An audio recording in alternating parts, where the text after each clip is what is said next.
By now, everyone has heard, read, or seen these reports about Ukraine, Russia, and Putin.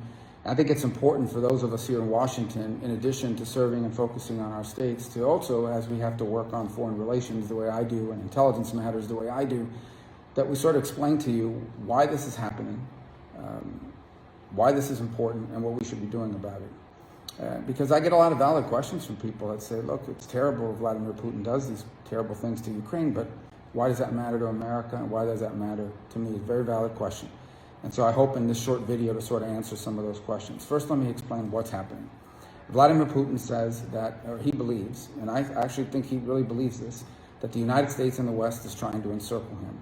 That what we're trying to do is put NATO right on his border and then load those countries up with weapons to attack Russia, and he's not going to permit that. And so what he's telling, and he's been saying pretty straightforward, is you either sign these formal agreements that Ukraine will never, in Eastern Europe, will never be members of NATO, and you're not going to station troops and weapons there. You either sign a formal agreement, or I'm going to impose that. And I'm going to impose it by going into Ukraine and toppling their government and taking over.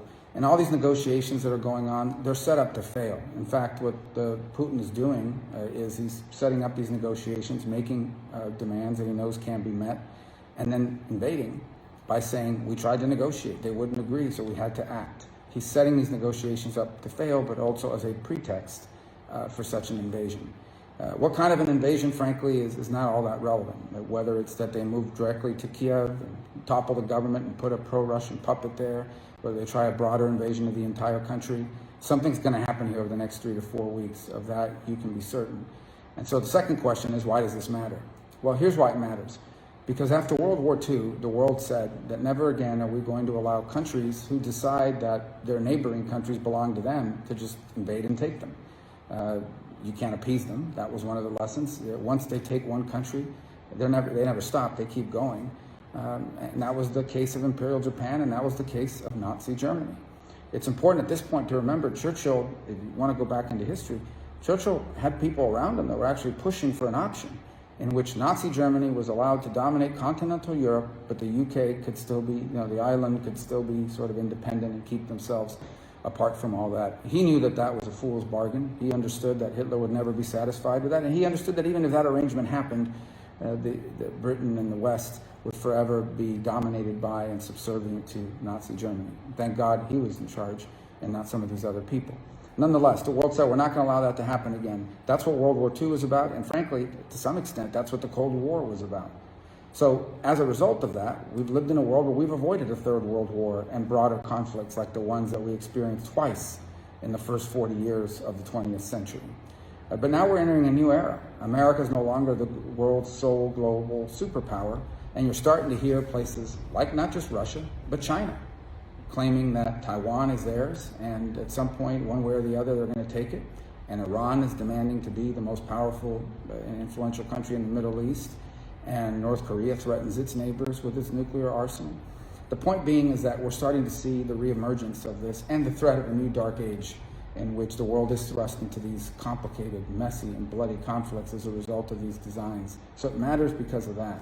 Because if Putin is able to move into Ukraine, take on a few sanctions and some international condemnation, but ultimately not pay a terrible price, it doesn't just impact Ukraine.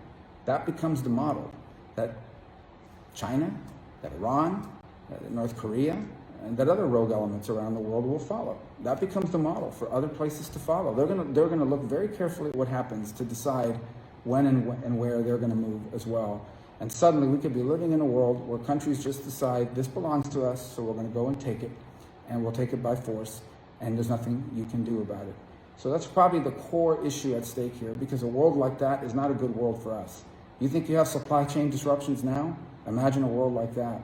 You think we have challenges today with being dependent on China for all kinds of goods? Imagine a world like that where they can just take over places because they have oil, because they have rare earth minerals, because they make semiconductors like Taiwan, and there's nothing you can do about it. And so that's why this matters. It matters a lot. Now, what can we do about it? Let me start by saying what we're not going to do. There isn't going to be a deployment of American troops. You can't have a conventional war between two nuclear powers. It's too risky. It could escalate to nuclear conflict and all sorts of other things. That's not the thing here, and that's not what Ukraine is asking for. Here's the deal. Ukrainians don't want to be a part of Russia. They don't want to belong to Russia. They want to be their own country. And I am convinced that if in fact Vladimir Putin makes this move, people in Ukraine are going to fight them for as long as he's there.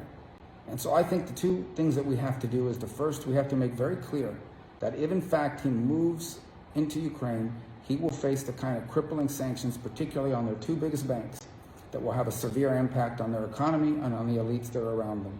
He probably has already calculated that and is taking steps to insulate himself from it, but it's a big deal. That ratchets up pressure, particularly inside of Russia. There has to be a steep economic price that he pays for doing this. And to do this, we're going to need the cooperation of our allies.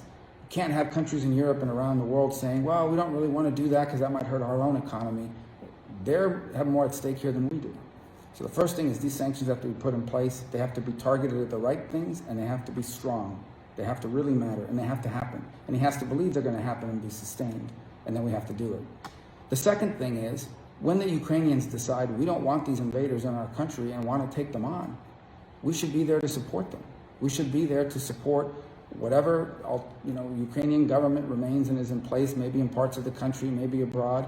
And we should be there to support freedom fighters inside of Ukraine as they try to expel these people, that sort of insurgency. I'm not talking about American troops. I'm not talking about sending American soldiers there. No one's talking about that. That's not an option that's on the table. But Vladimir Putin is going to face an insurgency.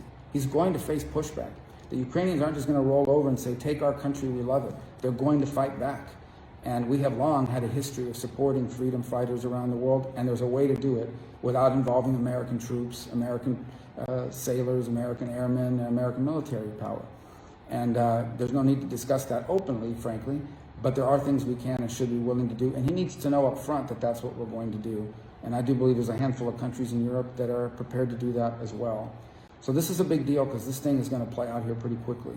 I have, unfortunately, and I really hope I'm wrong, but I truly believe that at some point here in the next month, we're going to see something move over there pretty quickly, and it's not going to be good, and the stakes are pretty high. So I hope that cuts through some of the clutter on it and explains not just why this matters and why this is happening, but what I hope we'll do about it to be prepared for it.